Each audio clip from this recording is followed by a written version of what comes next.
Hello बच्चों, आज मैं लेकर आ गया हूँ क्लास 8 का जो आपका इंग्लिश का जो आपका सिलेबस बताने वाला हूँ, जो आपका होने वाला है 2025 का। आपको किस प्रकार से एग्ज़ाम्स की प्रिपरेशन करनी है, कौन कौन से चैप्टर पढ़ने हैं, वो आपको बताने वाला हूँ। देखो, सबसे पहले आपका आएगा फर्स्ट टर्म, ठीक है। और फर्स्ट टर्म में कौन कौन से चैप्टर आने वाले हैं वो आपको समझाने वाला हूँ। देखो, इंग्लिश में अगर सबसे पहले अगर आपको बताऊं तो पहला जो चैप्टर है वो है हमारा the ant and the cricket. ये चैप्टर आने वाला है, ठीक है, आपके पास। उसके बाद आपके पास क्या आएगा, उसके बाद जो आपका सेकंड जब चैप्टर आएगा वो आएगा द सुनामी। द सुनामी जो है आपका चैप्टर आने वाला है फर्स्ट टर्म में। इसके बाद आएगा आपके पास क्या आएगा, इसके बाद आपके पास ये दो चैप्टर आपके फर्स्ट टर्म में है। कौन कौन से? द सुनामी और आपका क्या है, आपका द क्रिकेट। ये दो चैप्टर जो है आपके फर्स्ट टर्म में आने वाले हैं। साथ में आपका ग्रामर सेक्शन आता है। ग्रामर सेक्शन में क्या क्या आएगा वो आपको बता देता हूँ। ग्रामर सेक्शन में जो आपका 8 क्लास में आएगा वो आएगा हमारा टेंसेस। क्या आएंगे? Tense. All form of past tense, जितने भी पास्ट टेंस होते हैं वो आपको पढ़ने पड़ेंगे, ठीक है। यहाँ पे साथ में फॉर्म्स ऑफ वर्ब, वर्ब्स की फॉर्म्स आपको आनी चाहिए, ठीक है। फिर आपको क्या क्या पढ़ना है, राइमिंग वर्ड्स पढ़ने पड़ेंगे जो कि ग्रामर सेक्शंस में आएंगे, जो आपके 8 क्लास में है। इसके बाद और क्या आएगा आपके पास आता है लेटर राइटिंग आएगा आपके एग्जाम्स में, ठीक है। यहाँ पे राइटिंग सेक्शन में आएगा लेटर राइटिंग, जैसे प्रिंसिपल को लेटर जो लिखने के लिए आता है, जैसे write a letter to your principal of your school seeking permission to present a skit about the importance of the hard work in the morning assembly on a labour day. तो इसके topic के ऊपर भी क्या आ सकता है, आपका letter आ सकता है। तो देखो, प्रिंसिपल पे जो लेटर आता है वो किसी भी टॉपिक पे आ सकता है, तो नहीं कि यही आएगा। इसके मतलब ये आपको ये आइडिया दे देता है कि प्रिंसिपल को लिखने पे एक लेटर आ जाएगा एग्जाम में। इसके अलावा और क्या आएगा आपको, देखो 8 क्लास में टेंस आपको बता चुका हूँ। साथ में जो फ्यूचर कॉन्टिन्यूस टेंस है और पास्ट कॉन्टिन्यूस टेंस है, आपको इसको अच्छे से पढ़ना है, ठीक है। यहाँ पे कौन कौन सा टेंस, एक पढ़ना है पास्ट कॉन्टिन्यूस टेंस, फिर दूसरा फ्यूचर कॉन्टिन्यूस टेंस को आपको अच्छे से पढ़ना है। इसके बाद क्या, फिर इसके बाद आपको मोडाल सीखने हैं। मोडाल्स आपको फिल इन द ब्लैंक्स में पूछे जाते हैं, तो आपको ये अच्छे से पढ़ने चाहिए। कौन कौन से मोडाल्स यहाँ बताए गए हैं, can, could, may, might, will, would, shall, इस तरह के बहुत सारे मोडाल्स आपको पढ़ने पड़ेंगे एग्जाम्स के लिए। उसके बाद आता है आपका कंजक्शन। कंजक्शन आपको कहने में एग्जाम में सीखना पड़ेगा। कंजक्शन कौन कौन से होते हैं, देखो कंजक्शन में जैसे एंड, बट, टिल, अनटिल, इस तरह के जो कंजक्शन है आपको ग्रामर में पढ़ने पड़ेंगे ताकि आप फिल इन द ब्लैंक्स आराम से कर सको।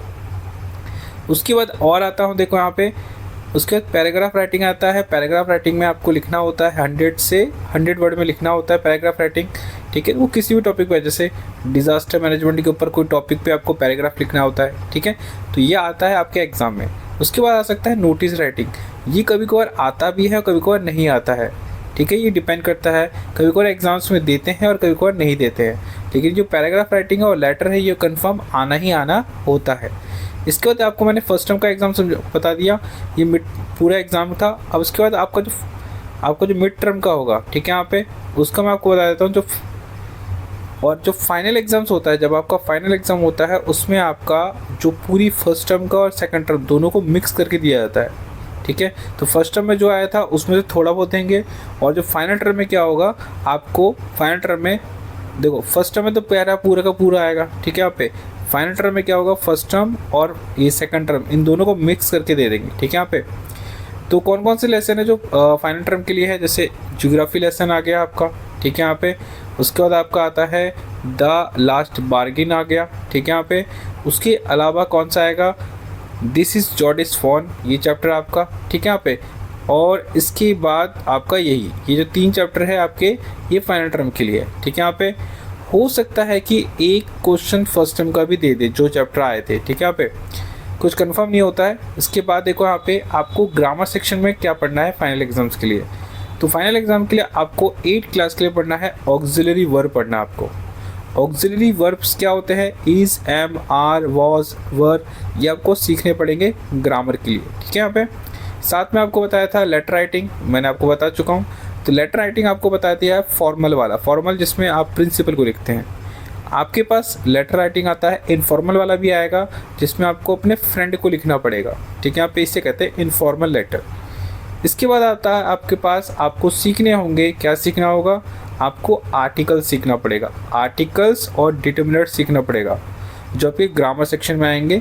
आर्टिकल्स क्या होते हैं, जैसे ए हो गया, अन हो गया, द हो गया, ये आपके आर्टिकल्स होते हैं। तो आपको ये फिल इन द ब्लैंक्स में आना चाहिए। फिर आपको डिटर्मिनेंट्स भी सीखने पड़ेंगे, ठीक है।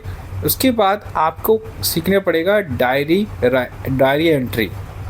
डायरी एंट्री किस प्रकार से लिखना होता है ये आपको सीखना पड़ेगा, जो आपके राइटिंग सेक्शन में आएगा, ठीक है।